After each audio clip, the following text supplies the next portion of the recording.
mano ji zakliče oddaleč, ne razume dobro, kaj se dogaja. Znočilo se je, utrujena je, lačna, sploh se ne spomni več, kdaj je zadnjikrat jedla. Morala bi odpotovati v Carigrad ali najeti samotno planinsko kočo, odrezano od sveta zaradi snežnega meteža, namesto da je ostala v Parizu in se tako smešno trudi, da bi ignorirala praznike, na tone hrane, mežikajoča božična drevesca, zapeljiva izložbena okna, nepotrebna darila in obvezno dobro voljo. Vsakič je isto, žalostno, malodušno, potrto. Kaj torej sploh še počne ob tej uri sama s tem mladim moškim? Na vsak način je mlajšim od nje, za katerega niti ne ve, kako mu je ime, v tej trgovini z modernim pohištvom. Čeprav se ji nenadoma ne zdi več trgovina, pomisli, ko se sprehodi skozi prvi prostor, počasi in nato drugi, prav tako počasi, saj se nikamor ne mudi. Lahko bi bila tudi prostrano stanovanje, neznano in hkrati domače.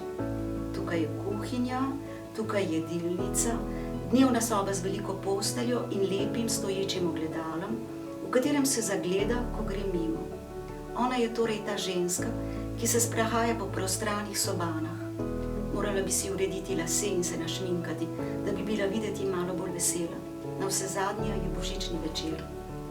Dajte mi svoj plašč in izberite mizo, ji reče, ko pride do njega. Mizo? Tako ja, mizo, pravi mirno, z gotovostjo. Praznično mizo, če vam je to bolj všeč.